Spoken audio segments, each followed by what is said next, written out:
muasi Mungu. Walimuasi Mungu kwa sababu walikula lile tunda. Na baada ya kula lile tunda basi ilifuata adhabu. Na adhabu hiyo kama tulivyojifunza jana, tuliona namna gani shetani alivyomdanganya Hawa na Hawa akampa tunda Adamu na dhambi ikaanza. Sheria za Mungu katika muktadha wa leo ni kwamba ni utashi na amri za Mungu na maelekezo rasmi ya Mungu kwa binadamu. Sheria zililetwa na Mungu kwa sababu ulikuwa ni utashi wake ili binadamu aweze kumjua Mungu, na ndio maana sheria zililetwa. Kwa hiyo sheria zimeletwa kwa sababu ni kipimo cha matendo yetu ya kila siku. Wasomi wa theolojia wanatukumbusha kwamba wengine huziona sheria za Mungu katika jicho la Agano la Kale, na kuna vile vitabu 5 vya Musa ambavyo tunavifahamu Pentateuch, yani Mwanzo, Kutoka, na vitabu vyote vile 5 wana theolojia wanaviona kwamba hizo ndilikuwa mwanzo wa amri 10 za Mungu. Hata hivyo katika muktadha wa leo Biblia yote imejaa mafundisho na makatazo kupitia katika Biblia. Kwa hivyo tusitizame tu kwamba Agano Jipya, Agano la Kale ndio linatoa zile amri 10.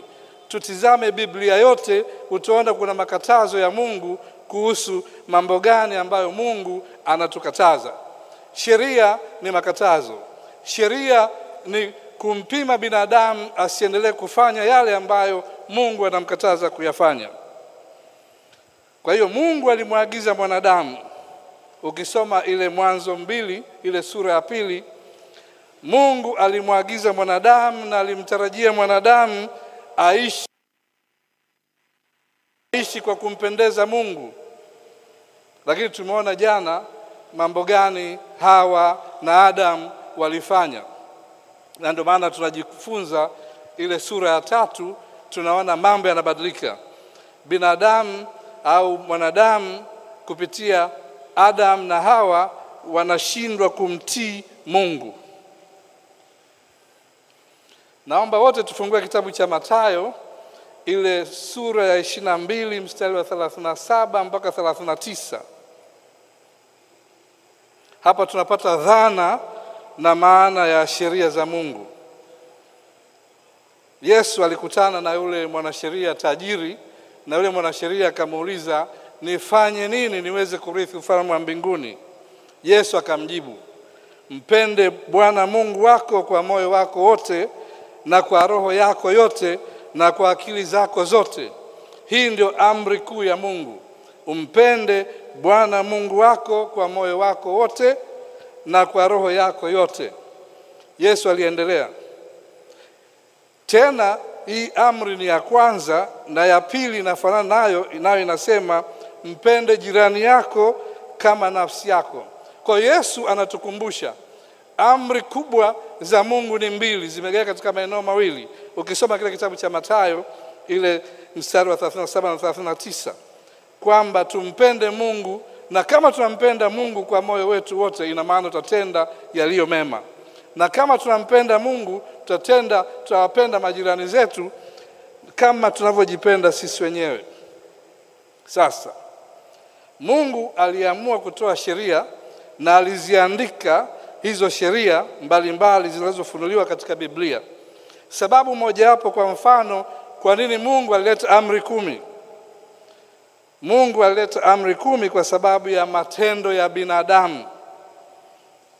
Kwa sababu ya matendo na tabia za binadamu. Tabia zake binadamu zilisababisha Mungu alete amri 10. Umuhimu wa Yesu ni mwokozi wetu.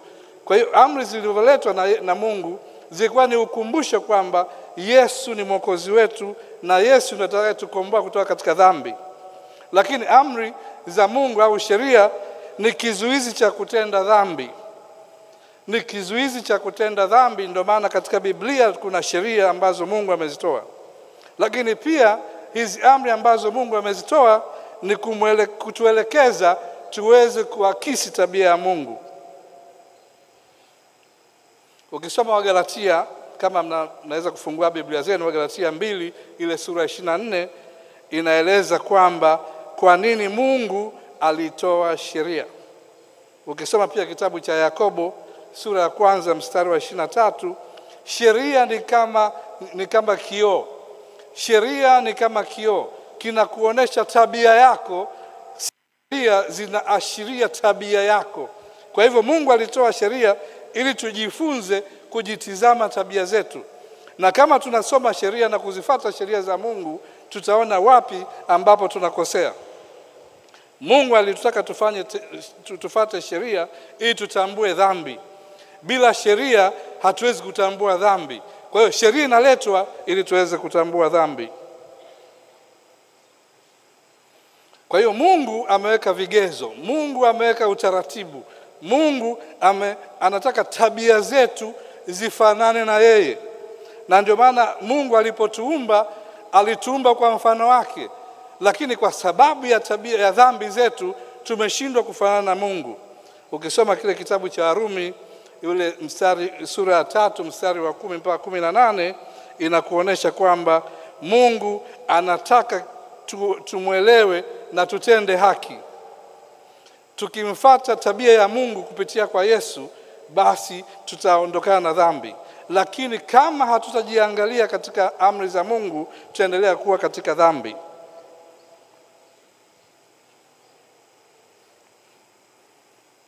Vinywa vyetu vimejaa sumu, vinywa vyetu vimejaa laana, vinywa vyetu vimejaa ukali, miguu yetu huenda mbio kumwaga damu.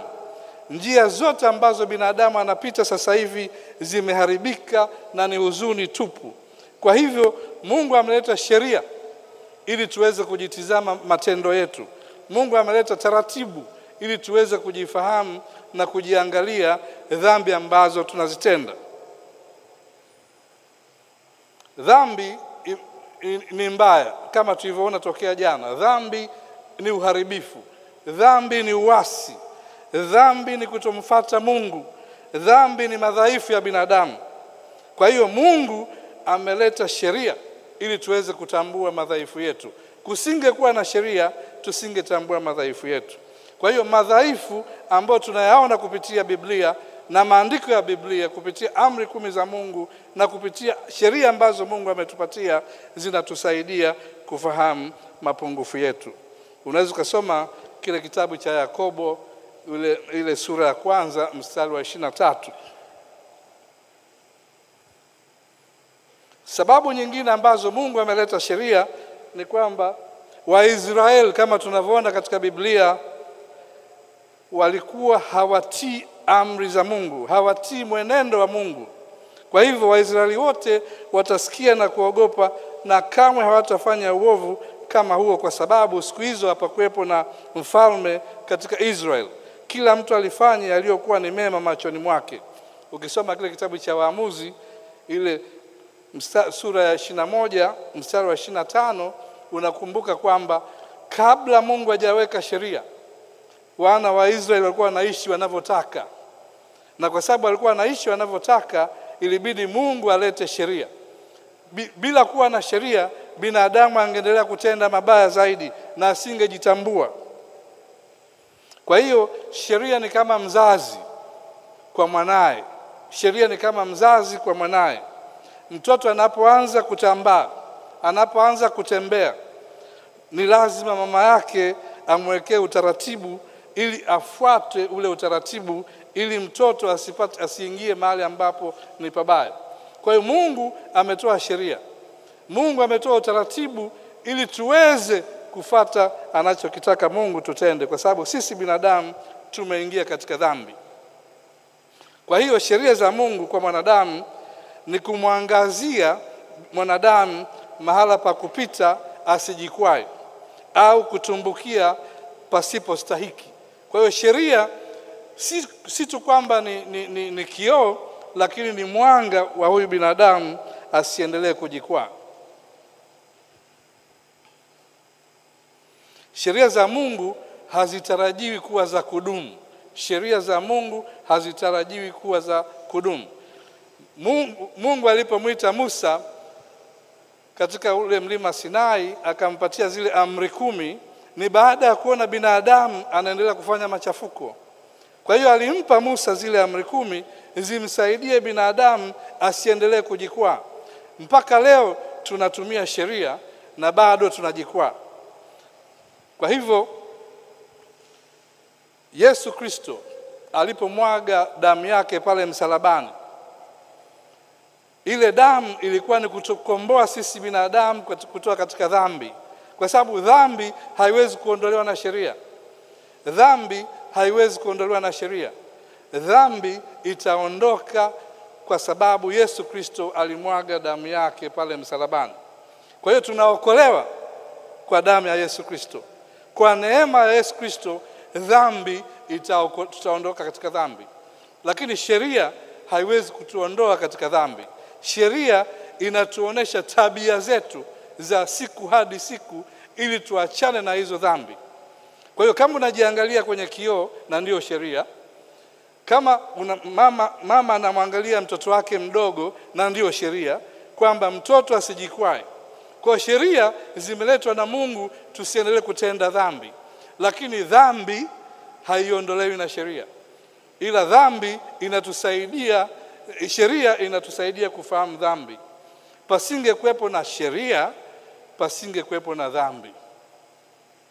Mungu alileta sheria ili binadamu aweze kujifunza na kuelewa dhambi.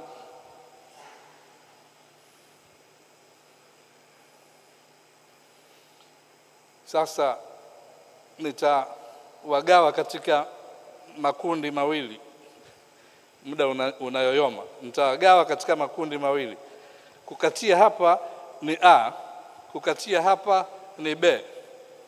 Kwa hiyo nitauliza maswali. Nianze na B. Kwa nini Mungu alileta sheria? Naomba mwenye kuweza kunijibu anijibu, achukue microphone. Kwa nini Mungu alileta sheria? Hivyo hivyo kwa A, kwa nini Mungu alileta sheria? Naomba microphone kidogo tupate jibu. Tuna dakika 5 zimebaki. Kwa nini Mungu alileta sheria? Naomba mkono huu. Yeyote anaweza kunisaidia achukue microphone. Kwa nini Mungu alileta sheria?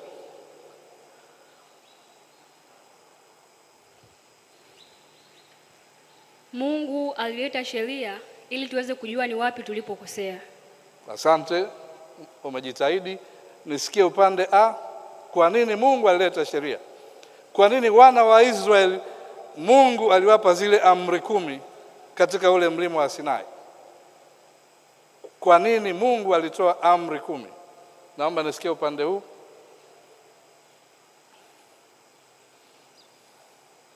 Yeyote yule, karibu.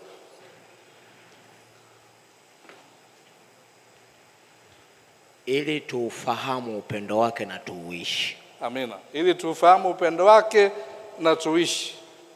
Sasa tunapoelekea kumalizia,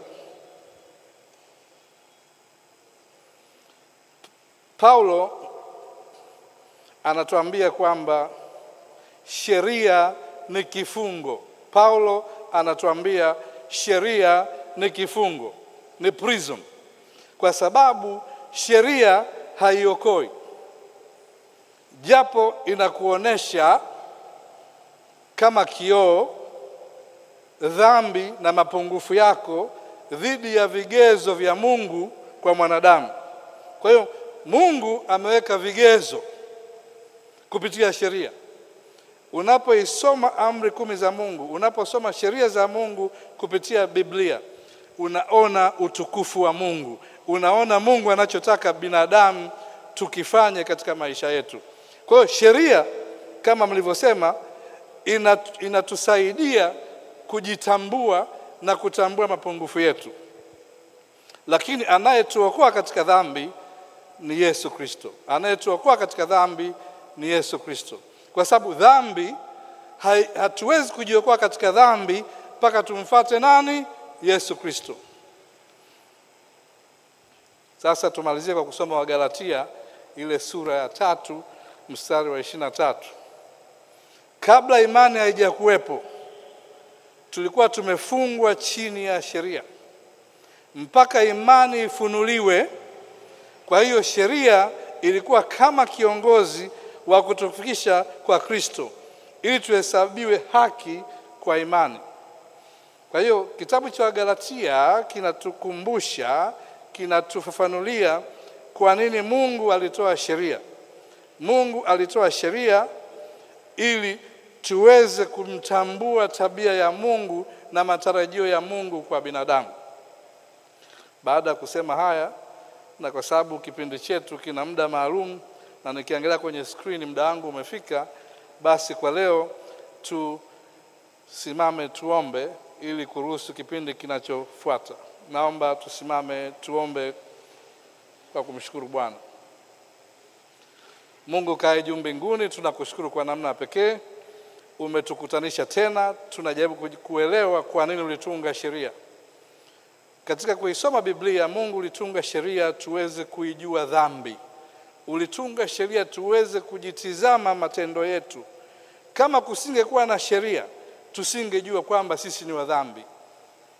Ulitunga sheria baada ya kumwona binadamu, pamoja na kumfanyia yaliyo mema, bado binadamu anafanya dhambi. Ni kupitia sheria Mungu unatuasa tujue tabia yako. Ni kupitia sheria unatuongoza tuweze kukufahamu. Jioni ya leo na waombea ndugu zangu wote ambao mko katika mitandao mbalimbali na mliopo katika kanisa la Magomeni. Mungu kupitia sheria atuwezeshe kuzitambua dhambi zetu na kuziacha. Tunaomba machache tukiamini katika jina la Yesu Kristo Mwokozi wetu. Amen.